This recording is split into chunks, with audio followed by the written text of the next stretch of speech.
A warm welcome to you. Today, I'm joined by Marzena Medygrał, an expert in the Akashic Records and communication with spiritual guides. A warm welcome to you. Hi, Tomic. Hello. Welcome. Today, I'd like to talk to you specifically about these spiritual guides. Could you tell us right from the start what it is? Is it some kind of energy or are they some kind of beings? How can it be defined? Well, when it comes to spiritual guides, it's actually a multi-dimensional concept because a spiritual guide can be someone different for each person. For one person, it might be someone who is alive, physical, someone who's even close to us. It could be our mum, our partner, even our child can take on the role of a spiritual guide who not only do they have their own path here on earth, but they also help us in some way. The second type can be guides that are purely energetic, in the form of some kind of energy that supports us in some way. And here, there's a common spiritual trap, the idea that a guide takes away our energy, that a guide is some sort of dark energy. Absolutely not.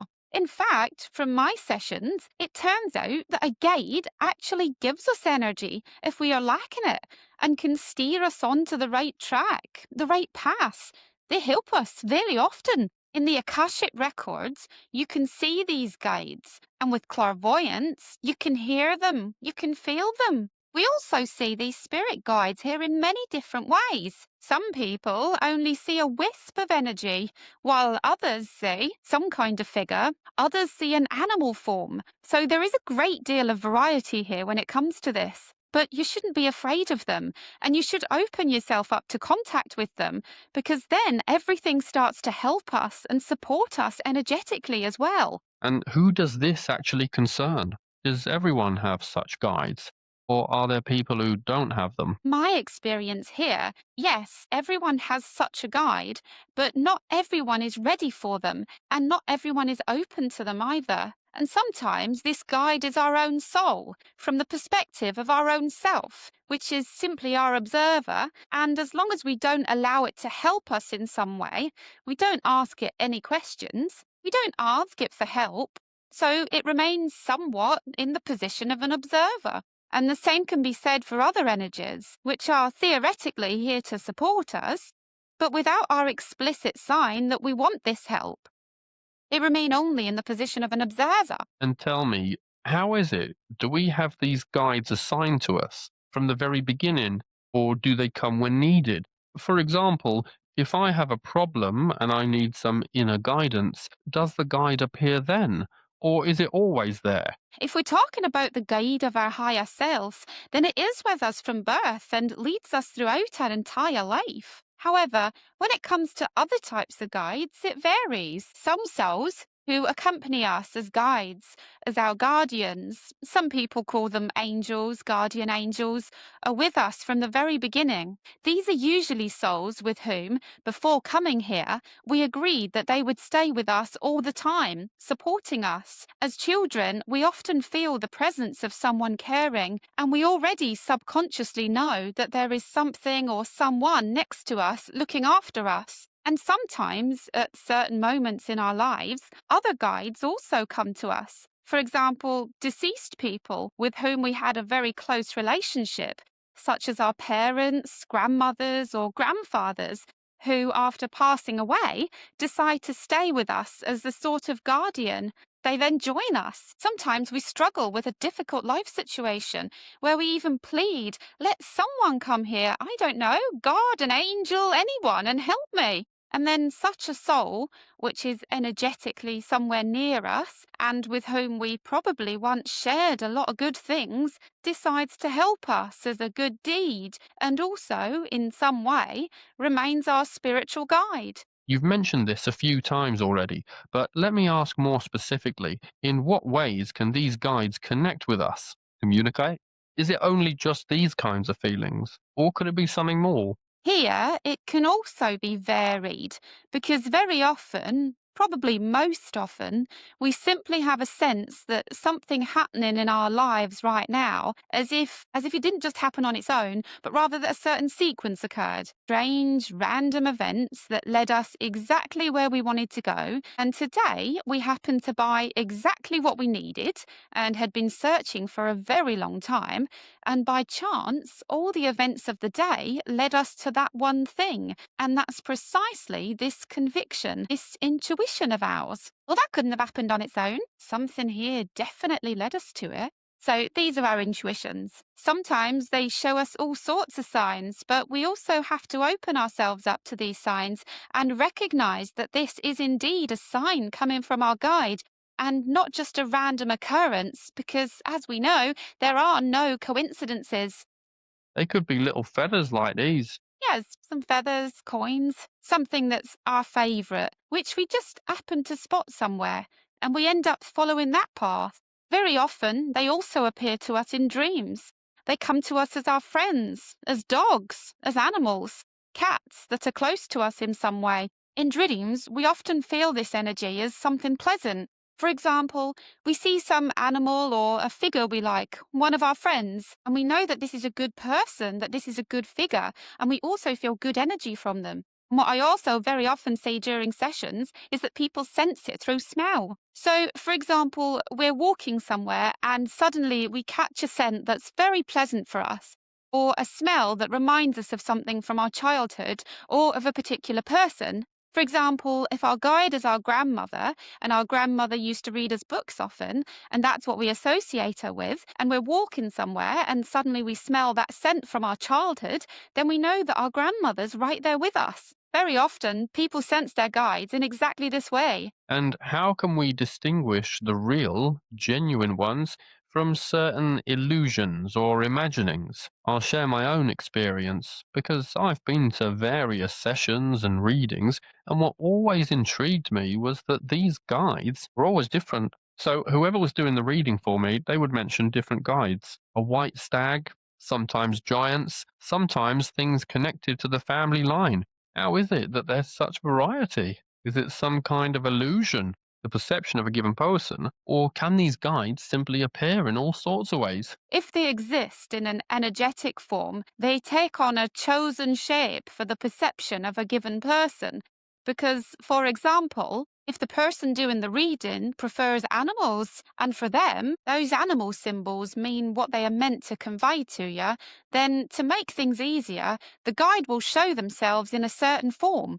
An animal form, for example, like in your case here, it was a white stag. And for the person doing the reading, they immediately know that a white stag means this, this, this, and this. And they are meant to pass this, this, and this on to you. So it's sort of for them. However, if we want to see our guide, we should enter our own energy field ourselves and try to contact them ourselves. Try to see them, because then we see them with our own eyes. Truly. Because every person can interpret the same energy in a completely different way. And here I can give a very good example with poems. 10 people reading the same poem will each interpret it differently. The conclusion or the punchline might be the same for everyone, but the way of reaching that key moment can mean something different to each person. And for each person, it will be a different path. I think I wouldn't worry that for each person here it was shown a bit differently, and I would focus more on the message that came through and whether it was in line with me and with what I'm currently doing. Because if it was, then I wouldn't look for anything wrong here. We don't approach things in a black and white, all or nothing way, where everything has to match up exactly. Instead, we look at it more as a whole picture and the message that comes with it. Exactly. As you mentioned, it would be great if everyone could delve into themselves and establish that message, but we both know well that not everyone can do that. A lot of people come to you. Exactly. To find out a bit more about your guides or about the soul name, which you've written here as your own. We haven't mentioned that yet either. And how does that actually work? Can everyone hear their guides? From your experience, what does it look like? Yes, everyone can see them, everyone can hear them, everyone can notice signs from them. It's simply a matter of openness and trusting yourself. Because the more we believe in ourselves that we can do it, the clearer the signs become. the more distinctly we see our guides and the greater the energetic space that opens up before us. It's just like with levels of consciousness. The more trust we have, the more we practice, the more we open ourselves up to this kind of space, the more starts to come to us. And along with what comes, various energies may also arrive here that support us. Some will stay with us only to answer a single question we're seeking an answer to, because they happen to know the answer and think, why not? I'll give them a hint, let them have it. And others decide, I'll stay with her since we resonate, and I'll help her along this path to reach a certain point. And then comes a parting. Other souls are with us our whole lives, and we feel them, we see them, we notice signs from them. We hear songs that mean a particular person to us, a specific energy, and we just know that's what it is. The more we trust in this, the more open we are, the more and more of these signs we receive. From your perspective, what does such a meeting with a spiritual guide in the Akashic Records look like? Do you actually see them or do you feel them more? What is it like? Because I've been working in this field for quite a long time and I've opened up quite a few different perceptions. Sometimes I experience the full spectrum when I enter someone's space.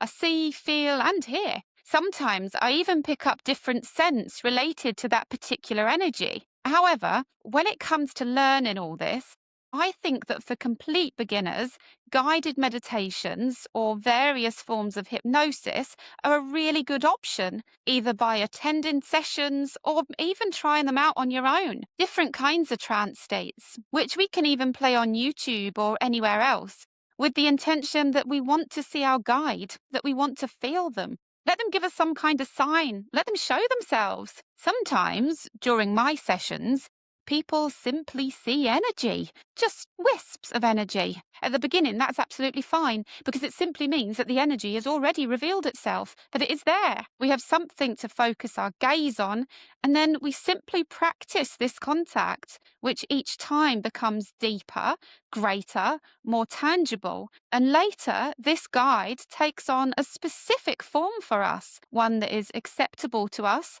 that we like. And then we call upon it by that specific form, by that specific name, if it has introduced itself to us. And then the contact is sort of easier, very easy, because then we just recall that image, that thought, that energy in our mind, and it is simply there. We are already connected to it and can start asking it questions. Please tell me, can guides give us any, can they help us in a more immediate way?